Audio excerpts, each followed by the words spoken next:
Well, hey there. For this project, going to transform these once carpeted steps into painted steps. And since they were carpeted, the house was originally built in 85. When they got down to this section here, the landing and the platform, as you can see, they just did plywood. So it had had carpet over it since, well, like 30-something years.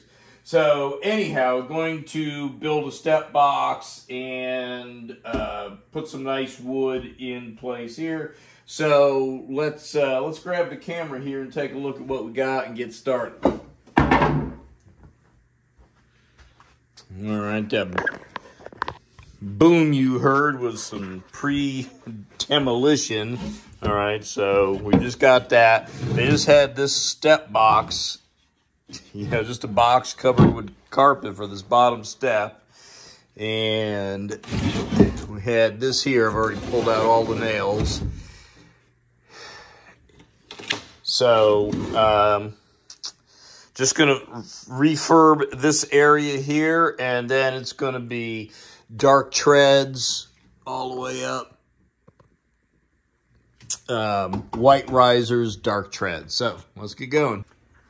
Okay, since this video is about taking plywood built landing and transitioning it to nice wooden stairs and risers, not going to focus on the fact that you also have to pull up all the carpet on the stairs and all the steps involved. You know, you're going to have to rip up the carpet. You're going to need a knife. You're going to pull up all this foam. There's going to be tons of dirt to vacuum up. There's the tack strips. This works good for like hooking up under the corner of the staples and some, I don't have them in reach, but some big diagonal cutters to grab the staple and pull it up and out. Okay, to do this job right, you are going to need most, if not all, because I use all that you see here, to tear out this old crappy framing lumber and then lower the frame to adjust. You can see here's the here's the carpet stapled there.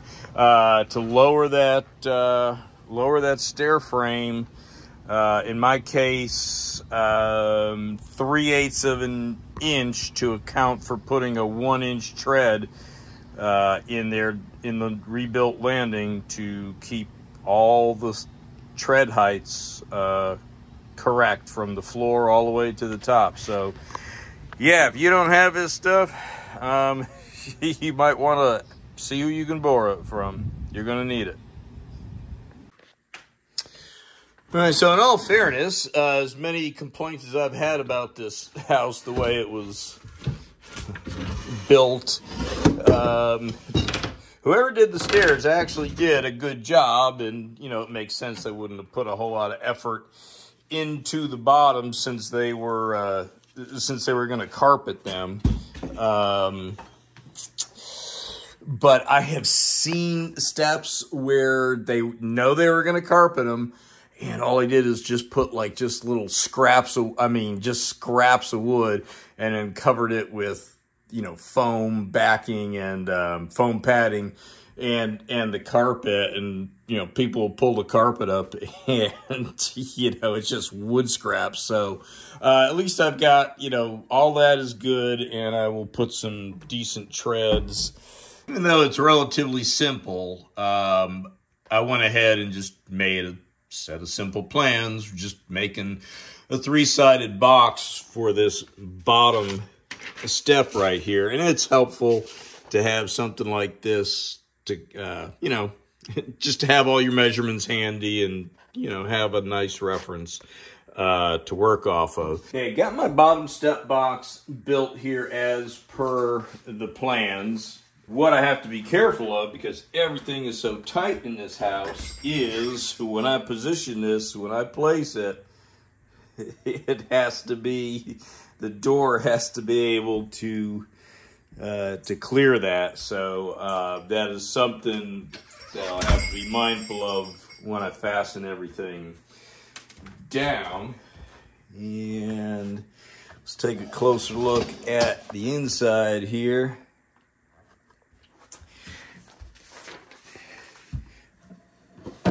So I've got my tread cut, and then just this three-sided box that I will probably use these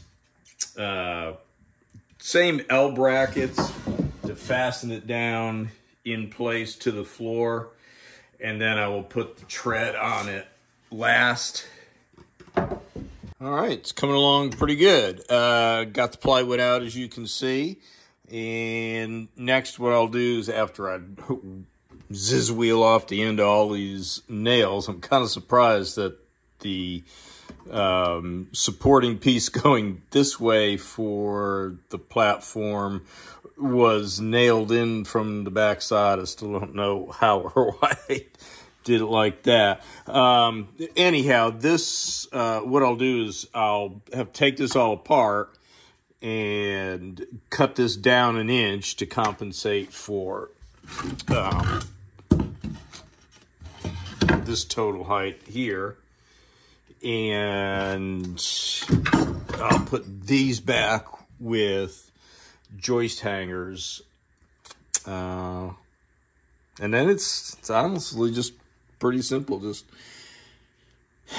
measure, cut, nail, and screw, kind of like anything else from this point forward.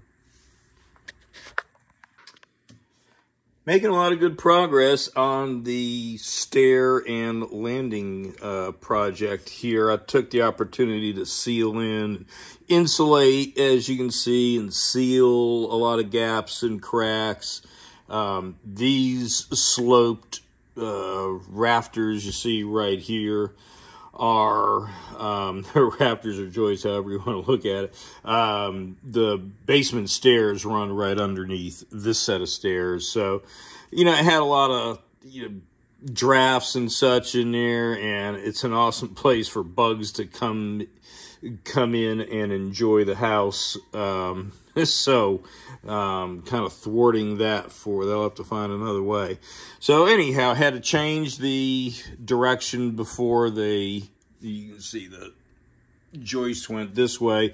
And since it's only a few feet, you know, it's a 2x4, but you can run a 2x4 4 feet for a joist. And we are less than that. So, got my boards cut, and we'll fill them in next. And I went with joist hangers to hang these.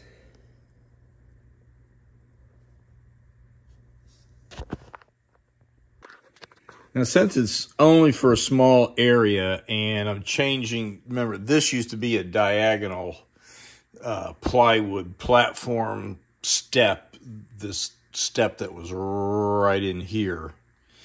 I'm changing that to just another nice box step that'll come right up to here. So that makes it nice and simple and easy.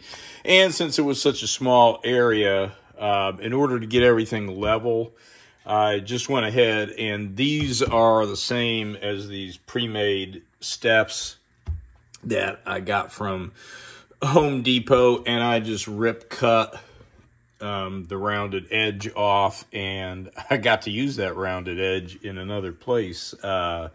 You'll see when I add this step here, I put the edge, mitered that in on that. All right, something else I've been meaning to show was, I said how I had cut the round edges off of these step boards, off of these treads, so that, you know, they could obviously fit together as planks. The edge that I ripped off, I ended up mitering into here. So if you can see that. So instead of it having just a, you know, just a flat edge, or actually like the side that's going to be up against the wall, you know, instead of having it just like that. I wanted a nice finished mitered edge on there. So that's what I did. So it's kind of pin nail glued and a little bit of filler to fill in some oopses. But it looks really good, as you saw when it's sitting down in there. Getting ready to put the brown gloss paint down. It's the porch and floor paint down on the landing here.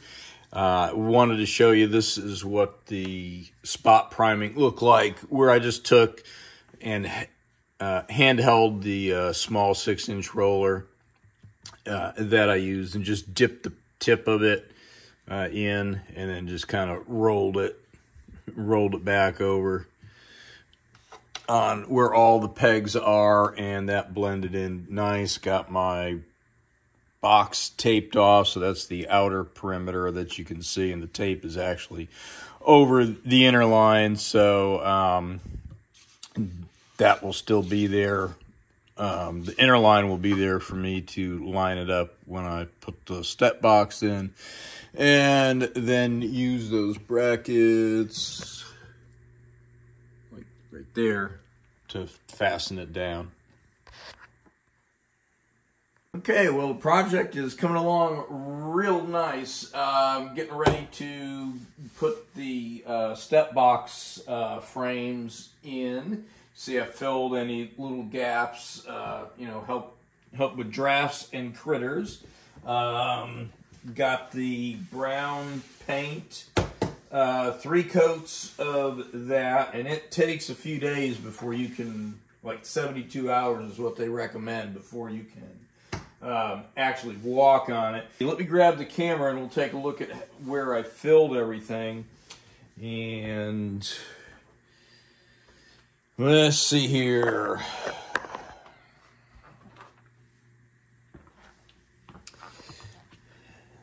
Try to not make a shadow.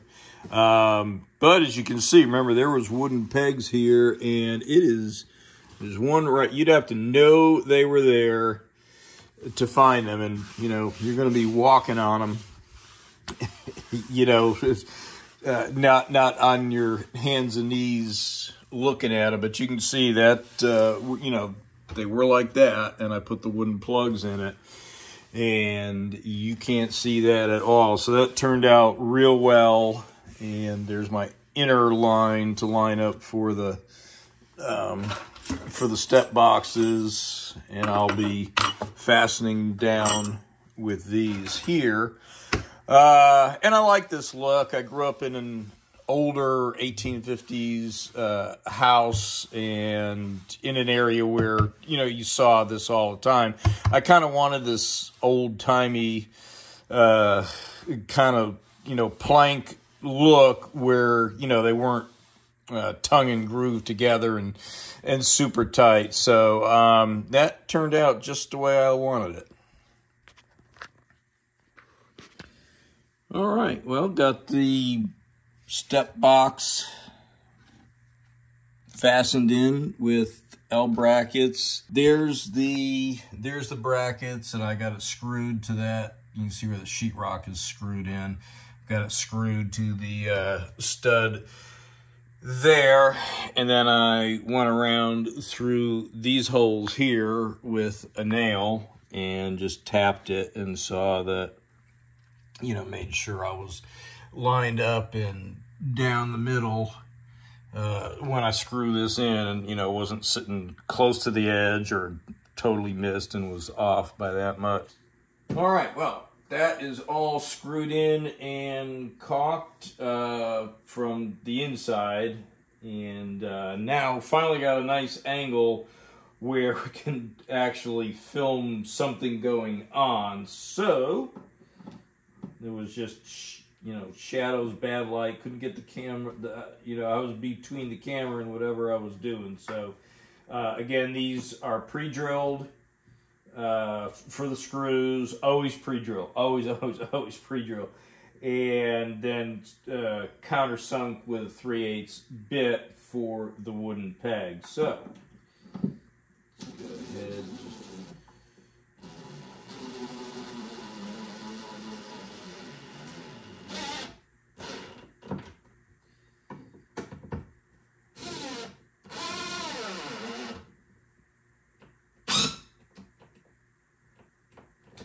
Oops. Well, that's the end of the action there. You get the idea.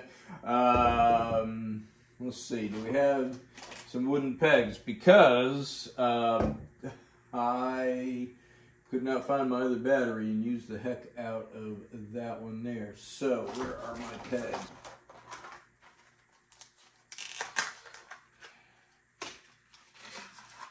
So, those little rascals go in like that. And actually, it's a good idea to have something else to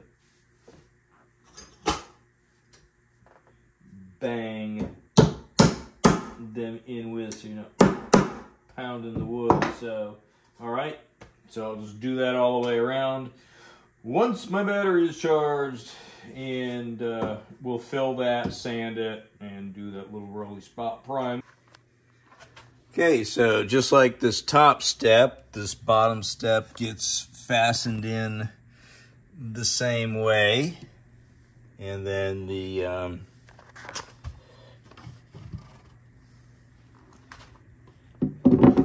this piece here will get fastened down, and with the screws, the 2-inch, I'm actually using deck screws, and then the wooden plugs will go in like so, and then the wood filler over it, roll just like you're getting fingerprinted. The primer, and then can get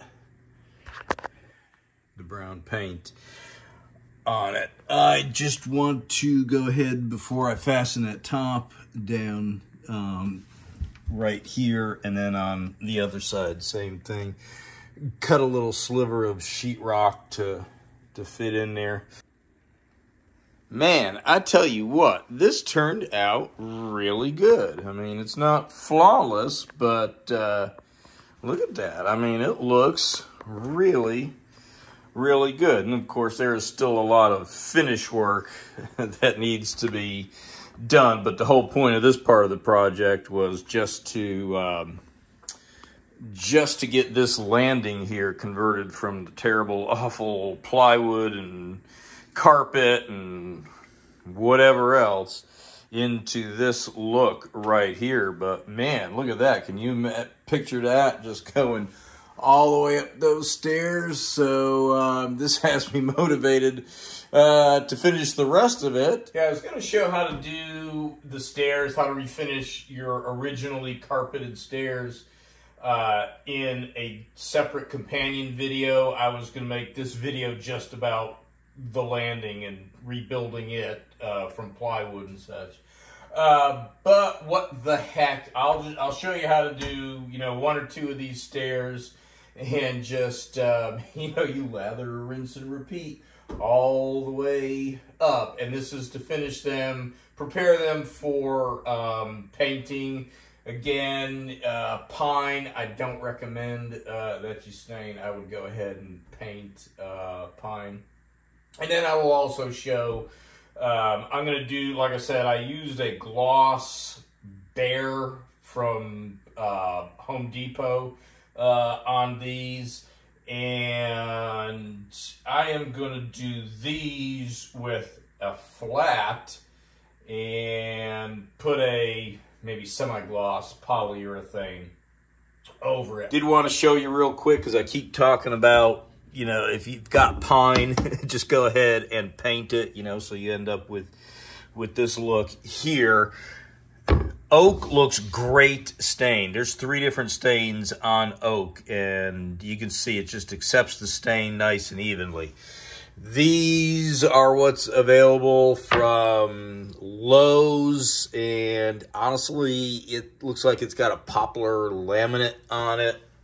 And you can see it's, you know, it's just kind of blotchy. It, to me, just doesn't look good stained. And this is a section left over from Home Depot. Yeah, and on the other side, I've got the different stains on it like I do over here. And you can see it just looks terrible. It does not accept stain real well. So, and this right here, end grain, that's a solid pine nose they've got on it. So that's going to be like this. So you can expect this to look like that if you stained it. Except if you've got a million holes and stuff to fill, that even though it says this stuff accepts stain, it's just going to look terrible. This is not going to look good if you stain it. So if you've got this, just go ahead and prime it and paint it and, you know, fill your holes, get it ready for paint. Otherwise, if you want to stain, I would go and get, they have, this is just a piece of oak. It isn't a, you know, it's not a step cap, but they do have oak caps that you can lay on them. Gets expensive, but if you want that, if you want this look, that's the way to get it. If you have pine, just paint it. Okay, I mentioned an oil-based primer several times. The reason I use that is oil-based primer is not going to raise the grain. When you put down a latex primer, it raises the grain. You have to sand it again to knock the raised grain down, then prime it one more time. This you can just prime one time and go, and then you can put your latex over it. Let's see. The other thing I wanted to mention was when you do your spot prime, if you do like I did and do the pegs or whatever, you do any spot prime, go ahead and just hit it a little bit with some, you know, a sanding block, whatever, just to kind of knock it down and make sure it blends in with the primer that you already have. This paint I do not like. This is a gloss. It's days before you can sit on it, and the stuff, no matter what, it still stays gummy. Its adhesion isn't all that good.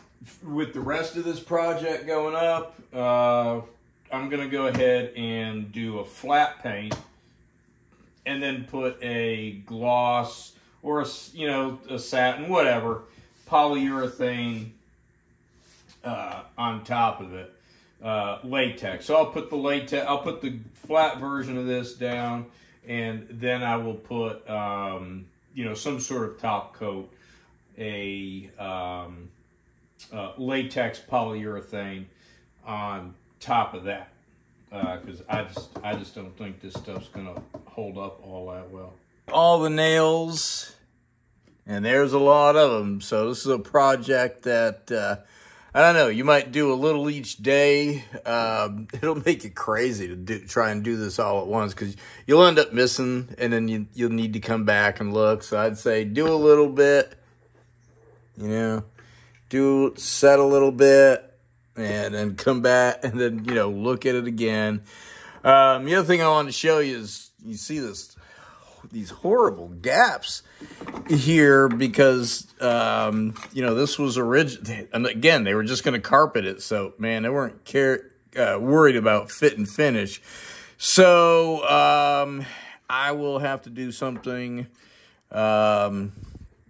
like this to fill these, to cut and fit and fill these. Like this will probably take something like this and that, to fill that in, and then maybe use the multi-tool to trim it down or whatever. So I will just, I'm showing you what you might need to do if you have that, and I'll just do that off camera. Add in that this was my dad's hammer, and he's been gone a long time, and I really do miss him, and so, I'm getting not too far away from the age when he transitioned and left this earthly plane. And so anytime I get a chance to use this hammer, I do. Okay, cue the sanding and vacuuming music. Here we go.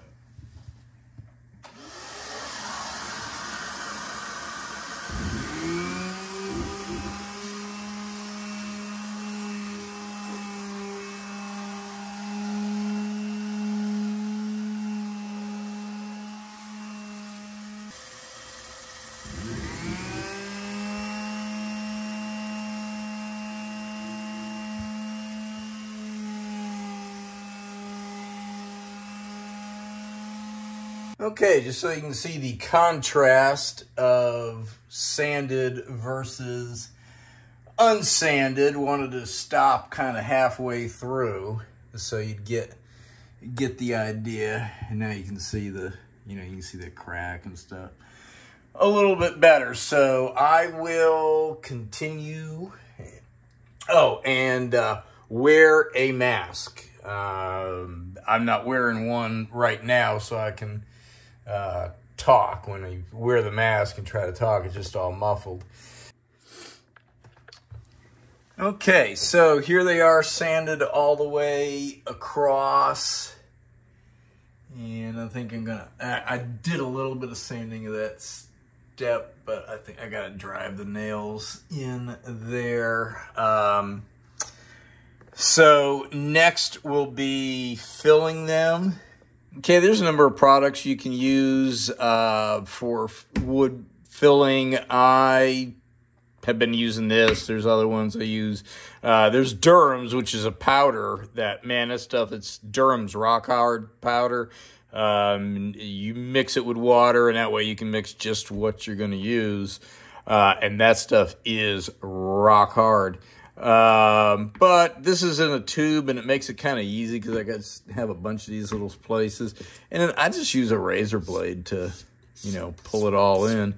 And it, I forget what it says on here. You can sand it. It's ready to go, in a few hours. Let's see.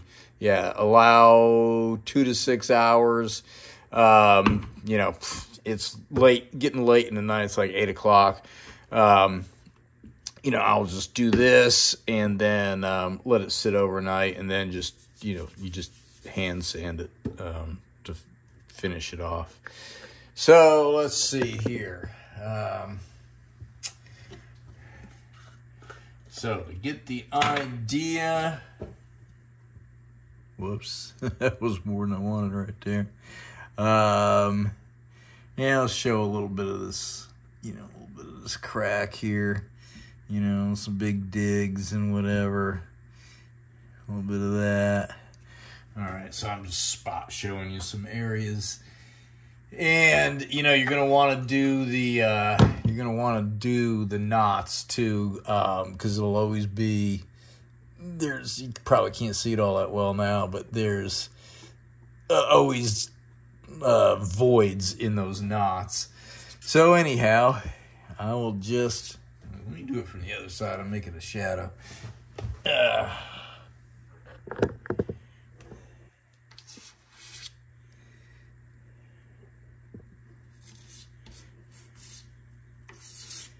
All right, see how that fills in? The stuff does start to dry really quick. So, and you can't keep pulling on it all too much. You can only do it like one time, maybe two. So you get the idea. So I am going to do that to every little hole and other imperfection I care to fix. And to me, it's easier to just squirt a little out and then use the razor blade than to try and monkey with it. I don't need a giant putty knife to do this. So, all right, well, you get the idea. Next shot should show all these 10,000 holes filled. Okay, so it's actually 24 hours later, but probably about 4 hours or so is all this stuff needs to sit. So I got some sanding blocks here, and I'm just gonna, let's see, that one's kind of coarse. This one's a little finer, and you can see it filled in that crack really well. Okay, there is all the filler of the various imperfections, and, I still missed a few, but you know what? You'd be at this forever trying to find all of them. So, that's how that looks. And next will be filling and fixing these gaps and caulking over there, and then we can get to the primer. Okay, just did 2 prep steps. Got the various sizes of and thicknesses of paint sticks that I used to mostly fill these gaps, and then I'll use the wood filler, you know, to make up the difference. Here's one that I've already done, so you can see what that looks like after you wood fill it and sand it.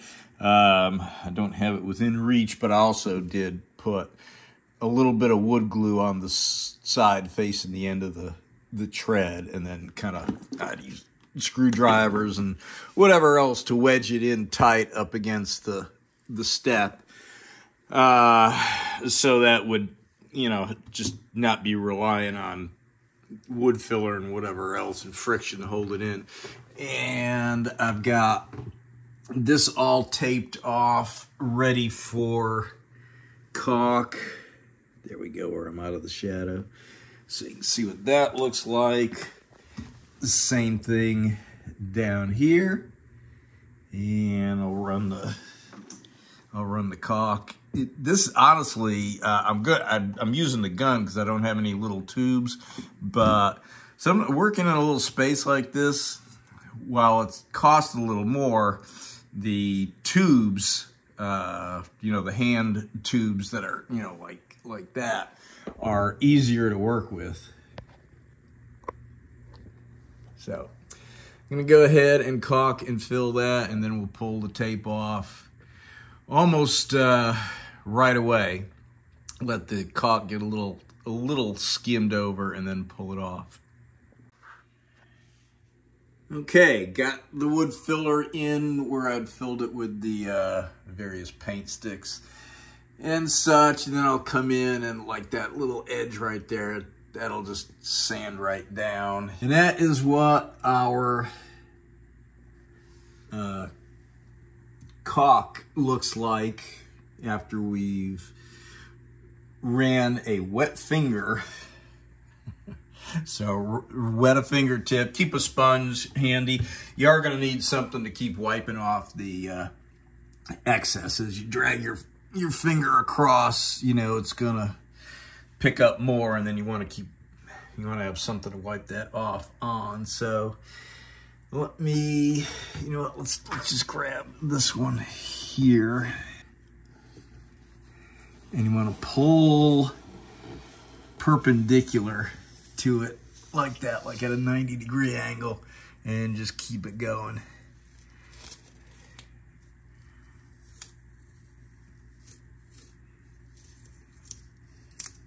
And you get a really nice edge on that. So it's coming off as one piece, but this was lots of pieces stuck together.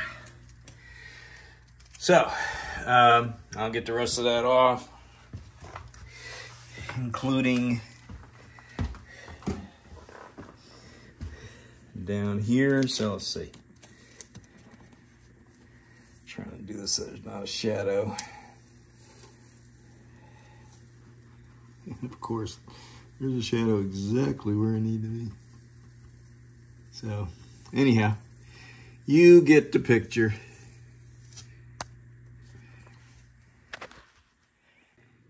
Okay, didn't want to waste a roller cover and or mess with having to clean it for primer. Although the 1/4-inch nap one I have does lay down a nice finish. I just wanted to just get this stuff on there. So you see there are a lot of brush strokes. In fact, it's all brush strokes. But when this dries a little bit more, just a little bit of light sanding will knock that down even, and then we'll be ready for some color. Okay, word of advice, word to the wise. No matter how tired you are, you just want to get a step done. Don't use those crappy chip brushes with the oil-based primer unless you are going to back roll it you know, if you're going to brush and then back roll it right after you brush it, or just roll it and then just use the brushes to cut in the corner, and actually use a sponge brush, because this oil-based primer sets up really quick. It's not a bad idea to kind of cut it down a little bit with some mineral spirits, but you're going to have to sand all of that texture. If you saw from my previous clip, it dries with all that texture in there, so I had to sand all of this smooth. It's going to end up giving me a really nice finish, but man, I could have avoided all that if I just back rolled it, or just rolled it to start with and used a maybe just a sponge brush to dab it in to cut in the edges. So anyhow, I'm getting ready to put some, I'm going to put flat down on the treads, because I'm going to later cover that with the semi-gloss urethane as a comparison to this here, which is just the gloss paint. And I really didn't care too much for the way this performs, so I'm going to switch over to flat with a semi-gloss over it, and then the risers I'll just go ahead and, you know, just use that high gloss white paint. So all right, time to get on to that.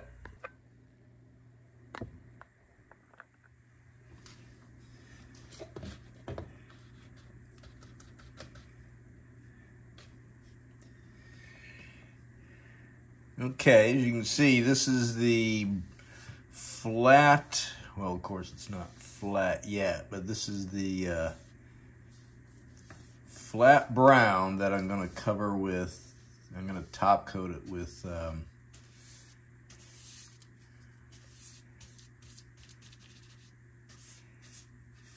gloss polyurethane,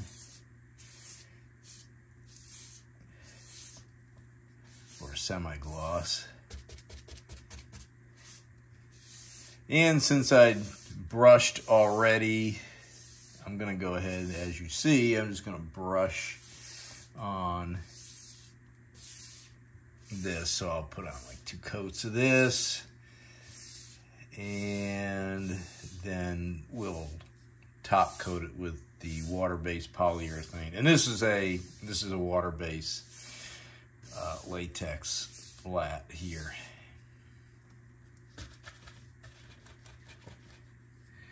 So that's that.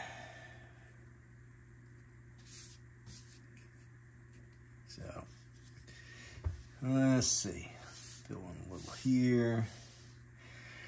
So you get the idea. And you know, then of course after a couple coats of that, then I'll do the white on the risers here. Okay, I put 2 coats of flat brown paint here on these 2 steps. This area here, the landing, and this step here, I had done with that gloss bare porch and floor paint. And as I said earlier, I just don't like it. I got to see what's going on there. Dust and whatever. I mean, it's been a couple weeks, and this stuff just stays just kind of, I don't know, gummy. I mean, it's dry. You can walk on it, but, you know, dust, dirt, whatever. You have to keep, like, damp wiping it. So, I want to try doing a flat and then putting a polyurethane on it. Now, mind you, this is not really intended for heavy traffic and being walked on. You need a water-based floor finish, water-based polyurethane, but floors being big, it generally only comes in a gallon. I'm sure I could find some at the, I could probably find a quart of water-based at a real hardware store. But, you know, Home Depot, Lowe's, just has the floor finish, the water-based polyurethane in a gallon. So anyhow, let's go ahead and get a little of this on here and see what it looks like Now remember, this stuff, it looks like milk, but it dries. It dries clear, and this is it's a very good brush, but it's a very old brush that I'm about to use here.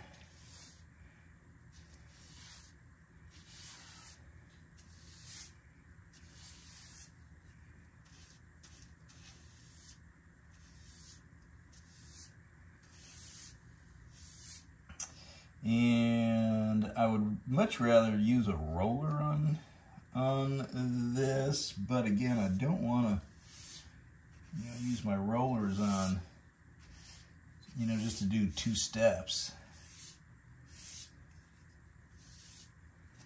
And the idea is just pull it and leave it be. Don't keep going back and messing with it. Don't do this, just pull it and leave it be.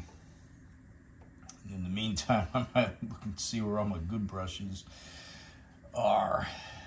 So I'm about to be out of frame here. I mean, it's already starting to dry and get a little tacky.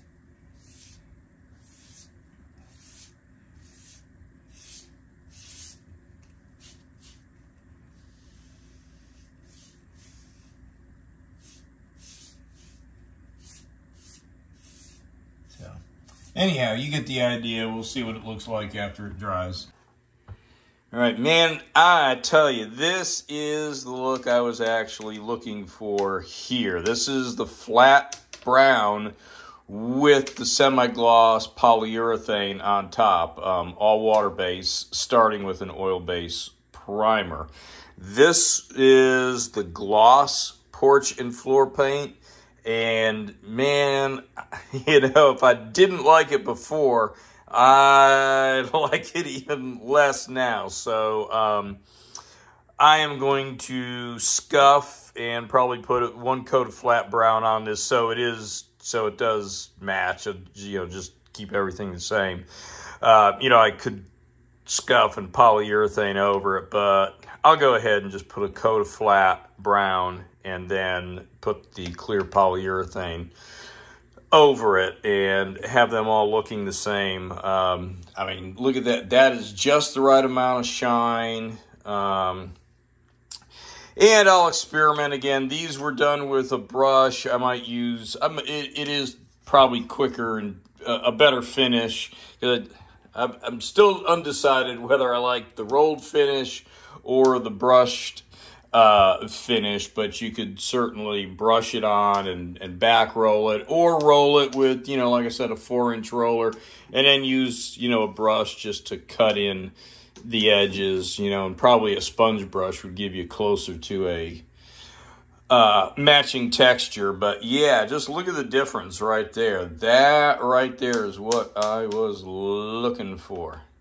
Okay, well, hope you enjoyed this video, which did grow in scope a little bit from the original intention of just showing you if you had originally carpeted stairs and a landing that was just built of plywood and basic lumber, how you could convert that to nice planking and a nice finished wood look. And, I decided to show you how to do some of the original treads, too, where if you had good actual pine treads to start with, they were just, covered with carpeting from the get-go, how to fix those up, because it's much easier to just fill, sand, and paint those than to go through the ordeal of replacing them and capping them and all of that. So, if you did enjoy this video and found it useful and helpful, please go ahead and